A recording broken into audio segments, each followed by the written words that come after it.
Sir YCP నాయకుడు పెద్దిరెడ్డి రామచంద్రారెడ్డి అటవీ శాఖ భూముల్ని ఆక్యుపై చేసినట్టుగా ఈనాడులో కథనం వచ్చింది సార్. అటవీ శాఖ మంత్రిగా పవన్ కళ్యాణ్ ఉన్నారు కదా సార్. సో పవన్ కళ్యాణ్ ఈయనతో కుమ్మక్కయ్యారు అనే వార్తలు వస్తున్నాయి. దీని గురించి చెప్పండి సార్. అడవిలో అక్రమ సామ్రాజ్యం అనే పేరుతో ఈనాడులో పెద్ద కథనం వచ్చింది.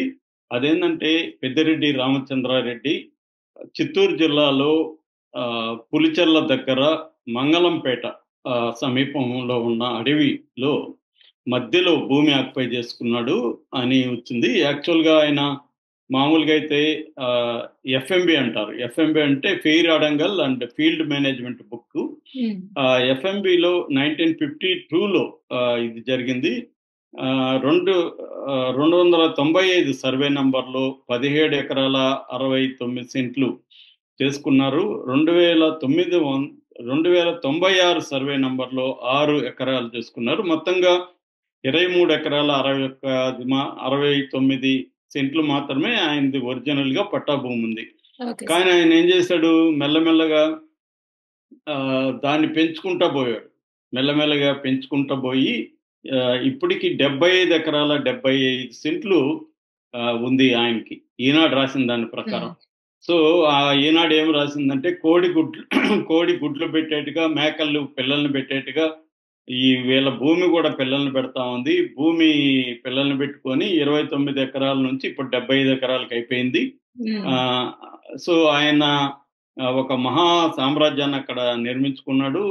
విలాసవంతమైన భవంతి ఉంది. ఇలాగంతా మొత్తం రాసేశారు. రెండోది, అక్కడ మార్కెట్ కమిటీ నిధులను ఉపయోగించుకొని బీటీ రోడ్డు కూడా వేసేశారు అనేది కూడా ఈనాడు రాసింది.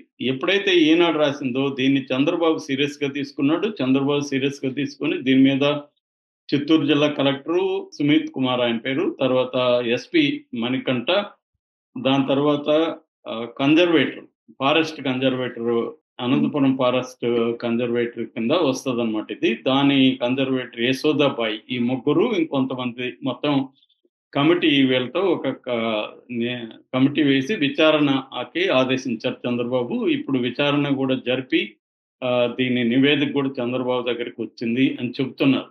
ఇప్పుడు దీంట్లో ఆల్రెడీ పవన్ కళ్యాణ్కి ఇటు చంద్రబాబు కావచ్చు లేకపోతే లోకేష్ ఒక కోల్డ్ వార్ నడుస్తుంది. అంటే పవన్ కళ్యాణ్ తన శాఖలకే పరిమితం అవ్వకుండా రాష్ట్రంలో ఏం జరిగినా, ఇతర మంత్రిత్వ శాఖల్లో ఏం జరిగినా కూడా దానికి ఈయన ఓపెన్ గా స్పందిస్తున్నారు. ప్రైవేట్ గా మంత్రి పేషీలతో కానీ మంత్రిత్వ శాఖ అధికారులతో మాట్లాడము, లేకపోతే చంద్రబాబు దృష్టికి తీసుకోవడం కాకుండా ఆయన ఒక ప్రతిపక్ష నాయకులాగా బహిరంగంగా విమర్శిస్తున్నాడు. అందువల్ల ఇప్పుడు ఇదేమో ఆయన శాఖలో జరిగింది. అటవీ శాఖ పవన్ కళ్యాణ్ని చూస్తున్నారు. మరి అటవీ శాఖ ఆయన దగ్గర జరిగినప్పుడు ఆయన ఎందుకు ఇప్పటి వరకు స్పందించట్లేదు? దీని మీద చంద్రబాబు ఎందుకు కమిటీ వేశాడు? ఆయన కదా, చంద్రబాబు కూడా ఆయన దగ్గరికి చెప్పించి పవన్ కళ్యాణ్ వేయాలి. మామూలుగా అదే జగన్ది సరస్వతి భూములు అయితే హడావిడిగా హెలికాప్టర్లో వెళ్ళాడు ఎవరు, పవన్ కళ్యాణ్.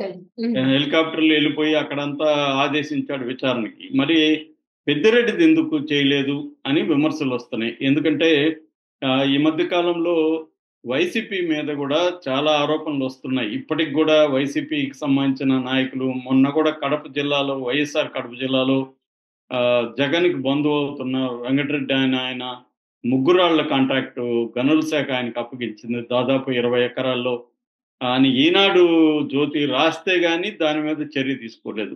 కొల్లు రవీంద్ర ప్రకటించారు, దాన్ని మేము క్యాన్సిల్ చేస్తున్నామని. అంటే అసలు ఎలా ఇస్తున్నారు అంటే తెలుగుదేశంలో స్థానికంగా ఎక్కడికక్కడ తెలుగుదేశం నాయకులతో కుమ్మక్కైపోతున్నారు వైసీపీ వాళ్ళు. వైసీపీ వాళ్ళకి పనులన్నీ జరుగుతూనే ఉన్నాయి అని ఈనాడు జ్యోతి మొదటి నుంచి మొత్తుకుంటూనే వస్తున్నారు. ఇప్పుడు కూడా పెద్దిరెడ్డి మీద అసలు ఇంత భయంకరంగా పెద్దిరెడ్డి ఈనాడు చెప్పిందే నిజమైతే, పెద్దిరెడ్డి అంత భయంకరంగా 29 ఎకరాలు ఆయనకు పట్టా భూమి ఉంటే దాన్ని 75 ఎకరాల వరకు చేసుకుంటే ప్రభుత్వానికి తెలియకుండా ఉందా? ఈనాడు రాస్తే గాని తెలియదా? పవన్ కళ్యాణ్కి అటవీ శాఖ కదా, ఆయనకి తెలీదా?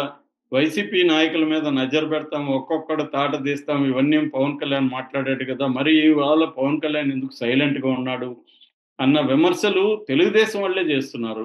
మనకి తెలుగుదేశం మీడియాలో చూస్తే, సోషల్ మీడియాలో ఇలా పోస్టులు పెడుతున్నారు.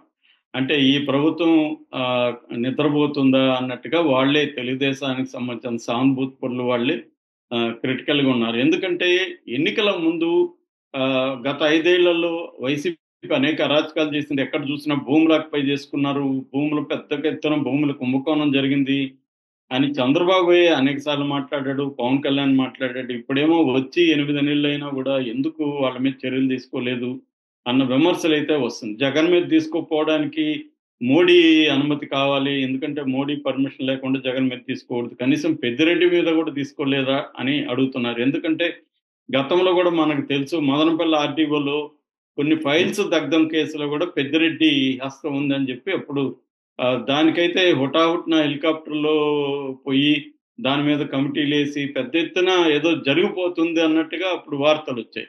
ఇప్పటివరకు దాంట్లో ఆర్‌డీ వాళ్ళని అరెస్ట్ చేశారు తప్ప పెద్దిరెడ్డి జోలికి ఎవరు వెళ్ళట్లేదు. అట్లాగే ఈ కాంటెక్స్‌లో పెద్దిరెడ్డి కూడా ప్రెస్ మీట్ పెట్టి అసలు నేను ఆక్యుపై చేసుకోలేదు, ఏమి లేదు. ఓన్లీ 21 ఎకరాలే మా భూముంది. ఈయన చెప్పినట్టు విలాసవంతమైన భవనం ఏం లేదు. ఈనాడులోనే ఫోటో కూడా ఏశారు గదా! అది మామూలుగా మేమక్కడ ఫంక్షనింగ్ కోసం అక్కడ పోతే ఉండాలి, వ్యవసాయం జేయడం కోసం. మేమక్కడ చిన్న ఇది కట్టుకున్నాము. విలాసవంతం ఏం లేదు. ఎవరైనా వచ్చి చూడొచ్చు. యాక్చువల్‌గా ఇది కిరణ్ కుమార్ రెడ్డి టైంలోనే దీని మీద విచారణ జరిపారు. దాని తర్వాత అటవీ శాఖ గూడా విచారణ జరిపింది. దాని తర్వాత దీని మీద వేరే వాళ్ళు హైకోర్ట్‌కెళ్తే హైకోర్ట్ గూడా ఇది మాదే అని తేల్చింది. నేను ఏ రకంగా గూడా మిస్‌యూజ్ చేయలేదు. మీరు విచారణ జరుపుకోవచ్చు అని ఆయన ఓపెన్‌గానే ఛాలెంజ్ చేసినాడు. అలాగే ఈటీవీ మీద, ఈనాడు మీద గూడా నేను పరువు నష్టం దావా కేసు కూడా వేస్తున్నాను. నిజంగా గూడా అక్కడ ఆక్యుపై చేసుకున్నాడో లేదో మనకు తెలీదు. ఆరోపణ వచ్చింది కాబట్టి ఇప్పుడు నివేదిక వస్తుంది. ప్రూవ్ అవుతుంది. అవును సార్. అంటే ఇక్కడేందంటే ఈనాడు, జ్యోతి వీళ్ళు రాస్తే గాని పట్టించుకోవట్లేదు అన్న విమర్శలు ఒకటొస్తున్నాయి. రెండోది పవన్ కళ్యాణ్ ఎందుకు దీని మీద నోరు విప్పట్లేదు. హ్మ్. వేరే వాళ్ళ శాఖలంతా వెళ్ళిపోయి గొడవలు చేసే పవన్ కళ్యాణ్, తన శాఖలో ఇది జరిగినప్పుడు ఈనాడు ఫ్రంట్ పేజీలతో తాటికాయంత హ్మ్. అక్షరాలతో అడవిలో అక్రమ సామ్రాజ్యం అని రాసి, ఫోటోలేసి సర్వే నంబర్‌లతో సహా మొత్తం డీటెయిల్‌గా రాసింది. అది నిజమో కాదో తెలీదు. ఈనాడు అవును. రాసినంత మాత్రం హ్మ్. నిజమని మనం హ్మ్. చెప్పలేము. అబద్ధమని చెప్పలేము. కానీ పవన్ కళ్యాణ్ తన శాఖలో ఎందుకు పట్టించుకోలేదు? హ్మ్. చంద్రబాబు ఎందుకు దూకుడుగా ఎళ్ళాడు? అంటే ఇక్కడ మళ్ళీ ఒక ఇదేందంటే పవన్ కళ్యాణ్ పరిధిని కట్ చేయడానికి పవన్ కళ్యాణ్ ఎలాగైతే మిగతా శాఖల్లో హ్మ్.